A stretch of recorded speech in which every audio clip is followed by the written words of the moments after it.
أعوذ بالله من الشيطان الرجيم بسم الله الرحمن الرحيم সুপ্রিয় সুধী মণ্ডলী, আসসালামু আলাইকুম ওয়া রাহমাতুল্লাহি ওয়া বারাকাতুহু।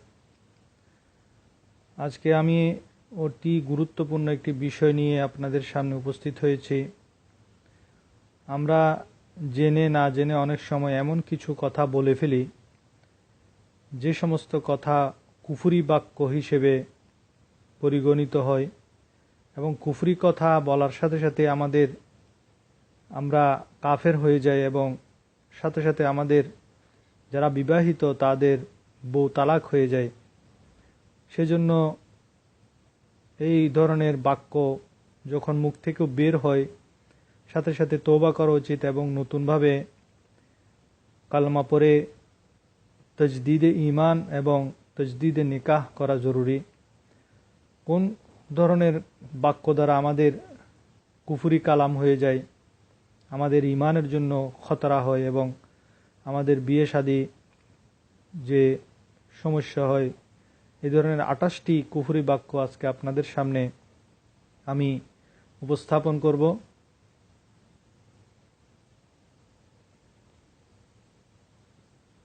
কুফরি বাক্য আমরা বিপদের সময় বলে থাকি।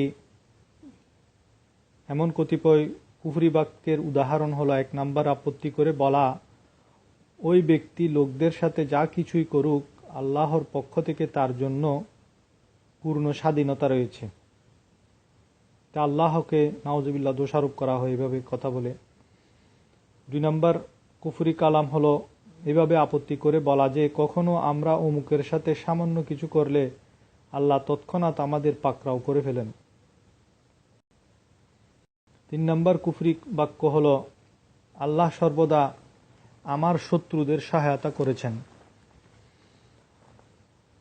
এ ধরনের কথা আমরা অহরহ বলে থাকি যে আল্লাহ সর্বদা আমার শত্রুদের সহায়তা করেছেন, নাউজুবিল্লাহ। 4 নাম্বার কুফরি বাক্য হলো সর্বদা সবকিছু আল্লাহর সমীপে সমর্পণ করেও দেখেছি কিছুই হয় না। 5 নাম্বার কুফরি কালাম হলো আল্লাহ তাআলা আমার ভাগ্যকে এখনো পর্যন্ত সামান্য ভালো করলেন না। 6 নাম্বার বাক্য হলো হয়তো তার ভান্ডারে আমার জন্য কিছুই নেই, আমার পার্থিব আশা আকাঙ্ক্ষা কখনো পূর্ণ হলো না, জীবনে আমার কোনো দোয়া কবুল হলো না, যাকে চেয়েছি সে দূরে চলে গেল, আমার সব স্বপ্ন ভেঙে গেল, সব ইচ্ছাই অপূর্ণ রয়ে গেল। এখন আপনি বলুন আমি আল্লাহর উপর কিভাবে ঈমান আনবো, নাউজুবিল্লাহ।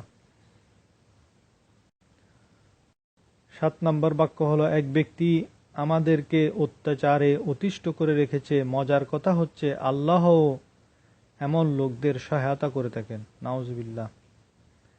8 নাম্বার বাক্য হলো যে ব্যক্তি বিপদে পড়ে বলে হে আল্লাহ তুমি সম্পদ কেড়ে নিয়েছ, অমুক জিনিস কেড়ে নিয়েছ, এখন কি করবে, অথবা এখন কি করতে চাও, কিংবা এখন কি করার বাকি রয়েছে, তার এই কথা কুফরি। 9 নাম্বার বাক্য হলো যে বলে আল্লাহ তাআলা আমার অসুস্থতা ও ছেলের কষ্ট সত্ত্বেও যদি আমাকে শাস্তি দিয়ে থাকেন তবে তিনি আমার উপর জুলুম করলেন, এটা বলা কুফরি। 10 নম্বর বাক্য হলো আল্লাহ তাআলা সর্বদা দুষ্ট লোকদের সহায়তা করেছেন, নাউজুবিল্লাহ। 11 নম্বর বাক্য হলো আল্লাহ তাআলা অসহায়দের আরো পেরেশান করেছেন।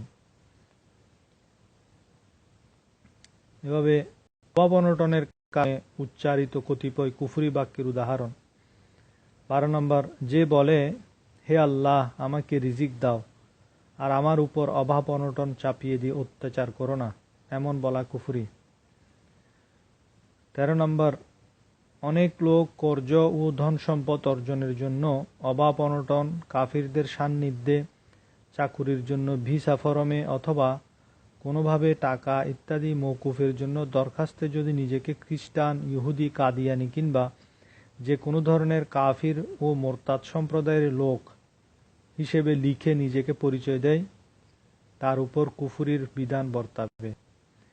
14 নম্বর হলো কারো নিকট আর্থিক সাহায্যের জন্য আবেদনকালে বলা বা লিখা আপনি যদি কাজ করে না দেন তবে আমি কাদিয়ানি বা খ্রিস্টান হয়ে যাব, এমন অধিকারী তৎক্ষণাৎ কাফির হয়ে গেছে।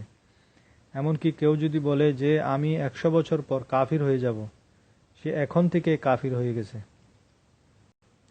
15 নম্বর, কেউ পরামর্শ দিল তুমি কাফির হয়ে যাও, এমত অবস্থায় সে কাফির হোক বা না হোক পরামর্শদাতার উপর কুফুরির বিধান বর্তাবে। এমনকি কেউ কুফুরি বাক্য উচ্চারণ করল, এর প্রতি সন্তুষ্ট ব্যক্তির উপরও কুফুরির বিধান বর্তাবে, কেননা কুফুরকে পছন্দ করাও কুফুরি। 16 নম্বর, বাস্তবিক পক্ষে যদি আল্লাহ থাকত তবে অভাবগ্রস্তদের সাহায্য করত, ঋণগ্রস্তদের সহায়তা করত। নাউজুবিল্লাহ। অভিযোগ ও আপত্তির সময় উচ্চারিত কতিপয় কুফুরি বাক্যের উদাহরণ। 17 নম্বর, আমি জানি না আল্লাহ তাআলা যখন আমাকে দুনিয়াতে কিছু দিলেন না, তবে আমাকে সৃষ্টি বা কেন করলেন, এই উক্তিটি কুফুরি। 18 নম্বর, কোনো অভাবগ্রস্ত লোক নিজের অভাব অনটন দেখে বলল, হে আল্লাহ, অমুকও তোমার বান্দা, তুমি তাকে কত নিয়ামতি দিয়ে রেখেছ, আর আমিও তোমার আরেক বান্দা, আমাকে কত দুঃখ কষ্ট দিচ্ছ, এটা কি ন্যায় বিচার? নাউজুবিল্লাহ। 19 নম্বর, কথিত আছে আল্লাহ তাআলা ধৈর্যশীলদের সাথে আছেন, আমি বলছি এসব প্রলাপ মাত্র। নাউজুবিল্লাহ। 20 নম্বর, যেসব লোককে আমি ভালোবাসি তারা পেরেশানিতে থাকে, আর যারা আমার শত্রু আল্লাহ তাআলা তাদেরকে খুব স্বাচ্ছন্দ্যে রাখেন। 21 নম্বর, কাফির ও সম্পদশালীদের জন্য স্বাচ্ছন্দ্য, আর গরিব ও অভাবগ্রস্তদের জন্য দুর্দশা। বাস আল্লাহর ঘরের তো সমস্ত রীতি উল্টা। নাউজুবিল্লাহ। 22 নম্বর, যদি কেউ অসুস্থতা, রোজগারহীনতা, অভাব অনটন অথবা কোনো বিপদ আপদের কারণে আল্লাহ তাআলার বিরুদ্ধে আপত্তি করে বলে, হে আমার রব, তুমি কেন আমার উপর অত্যাচার করছো, অথচ আমি তো কোনো গুনাহই করিনি, তবে সেই ব্যক্তি কাফের। এবার আসুন আমজনের মৃত্যুতে উচ্চারিত কুফুরি বাক্যের উদাহরণ। 23 নম্বর, কারো মৃত্যু হলে কেন একে কেন্দ্র করে অন্যজন বলল, আল্লাহ তাআলার এমনটি করা উচিত হয়নি। 24 নম্বর, কারো পুত্রের মৃত্যু হলে সে বলল, আল্লাহ তাআলার কাছে এর প্রয়োজন ছিল, এই উক্তিটি কাফের, কারণ উক্তিকারী আল্লাহ তাআলাকে মুখাপেক্ষী সাব্যস্ত করেছে। 25 নম্বর, কারো মৃত্যুতে সাধারণত বলে থাকে, না জানি আল্লাহ তাআলার কাছে তার কি প্রয়োজন হয়ে গেল যে এত তাড়াতাড়ি আহ্বান করলেন, অথবা বলে থাকেন আল্লাহ তাআলার নিকটও নেককার লোকদের প্রয়োজন হয়, এ কারণে শীঘ্রই উঠিয়ে নেন। এমন উক্তি শুনে মর্ম বোঝা সত্ত্বেও সাধারণত লোকেরা হাঁ এর সাথে হাঁ মিলিয়ে থাকে, অথবা এর সমর্থনে মাথা নেড়ে থাকে, এদের সবার উপর কুফুরির বিধান আরোপিত হবে। 26 নম্বর, কারো মৃত্যুতে বলা, আল্লাহ, তার ছোট ছোট সন্তানদের প্রতিও কি তোমার করুণা হলো না? নাউজুবিল্লাহ। 27 নম্বর, কোনো যুবকের মৃত্যুতে বলল, হে আল্লাহ, এর ভরা যৌবনের প্রতি হলেও করুণা করতে, নিতেই যদি হতো তবে অমুক বৃদ্ধ কিংবা অমুক বৃদ্ধাকে নিয়ে যেতে। 28 নম্বর কুফরি কালাম হলো, হে আল্লাহ, তোমার কাছে তার এমন কি প্রয়োজন পড়ে গেল যে এ মুহূর্তে এত আগে ভাগে তাকে ফিরিয়ে নিয়ে গেলে। ধরনের কুফরি বাক্য যদি আমরা না জেনে অথবা জেনে বলে থাকি, তাহলে আমাদের উচিত তওবা করা এবং ঈমান নবায়ন করা। কিভাবে আমরা ঈমান নবায়ন করব? কুফুর থেকে তওবা ওই সময় গ্রহণযোগ্য হবে যখন সে ব্যক্তি কুফুরকে কুফুর হিসেবে মেনে নিবে, আর অন্তরে ওই কুফুরের প্রতি ঘৃণা ও অসন্তুষ্ট হবে।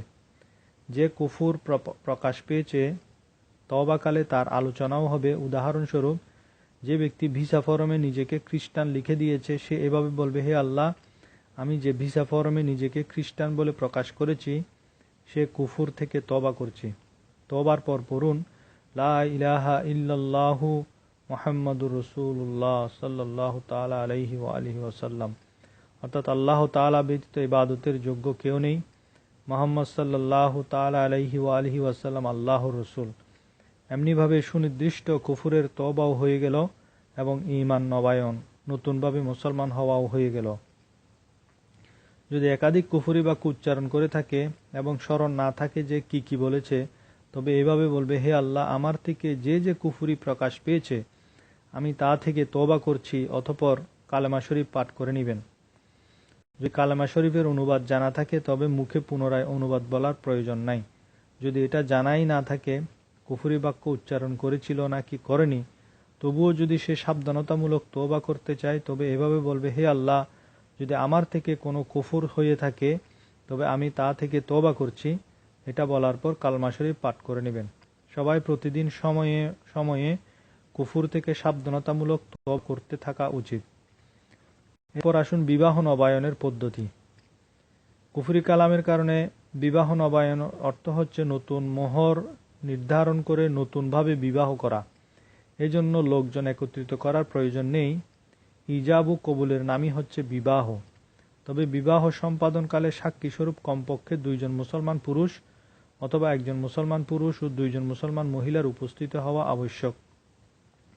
বিবাহের খুতবা শর্ত নয়, বরং তা মুস্তাহাব।